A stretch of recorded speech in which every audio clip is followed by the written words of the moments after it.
Well, Insomniac Games is now part of PlayStation's worldwide studios, with a vital franchise being Ratchet and Clank. Let's discuss it.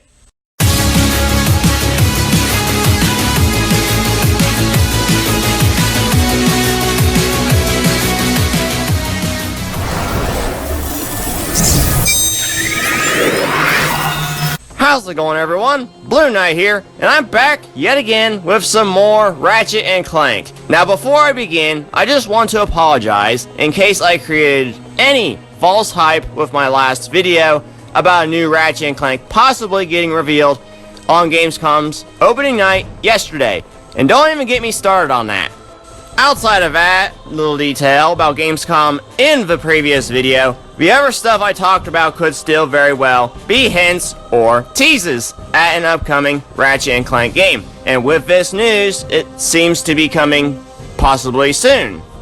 Anyways, let's get onto the main topic of today's video. And that is Insomniac Games has been purchased by PlayStation and becoming a part of worldwide studios along with other Sony studios making exclusive games for their consoles, like Naughty Dog, best known as the creators of Crash Bandicoot, Jak and Daxter, and the Uncharted series, and Sucker Punch Productions, best known for the creation of the Sly Cooper series. And speaking of Sucker Punch and Sly Cooper, they created this fantastic piece of art for the occasion. Crossover confirmed. Sly is now freed from Egypt.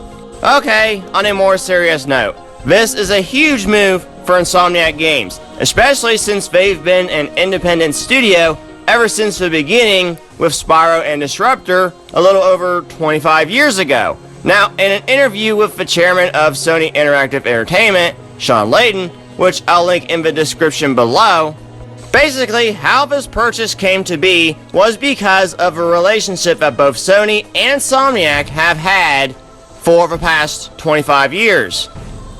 With numerous exclusives on the PlayStation platform like Spyro, Ratchet and Clank, and last year's Spider-Man, which was another reason for the purchase. And I'll quote the excerpt from the interview with Shawn.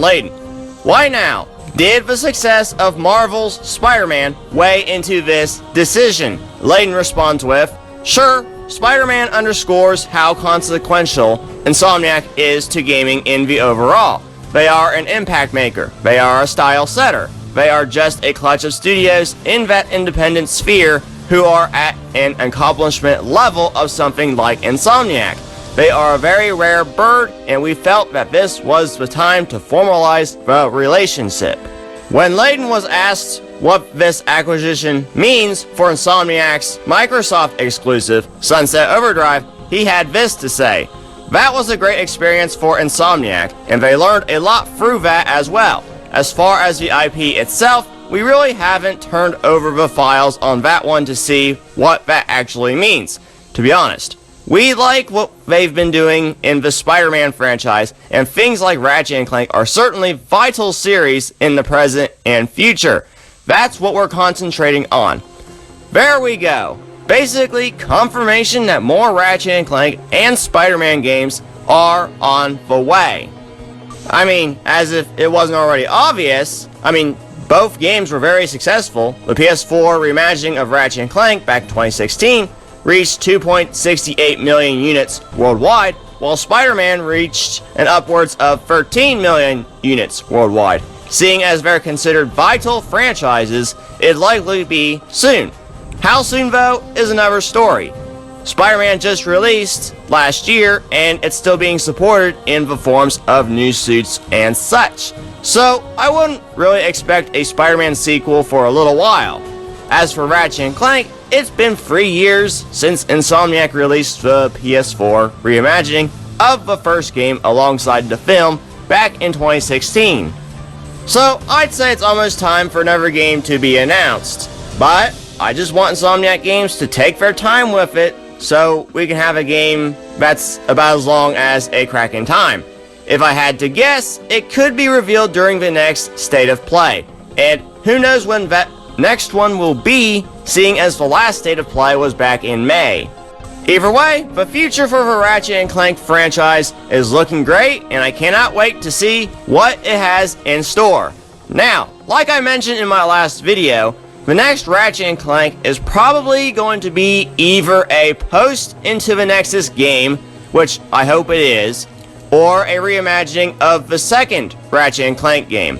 As for ports, Insomniac said themselves in the past, before this acquisition by PlayStation, that they don't handle ports. So if the original 4 PS2 games, or for future Saga, get ports to PS4, I wouldn't expect them to be from Insomniac. Then again, that could change. We will just have to see. Anyways guys, that's basically all I really got for today's video. So as usual, what are your thoughts on all of this? Be sure to let me know in the comment section below. And once again everyone, thanks so much for watching and supporting the channel. I've been Blueknight, and I'll see you guys back here next time. Goodbye.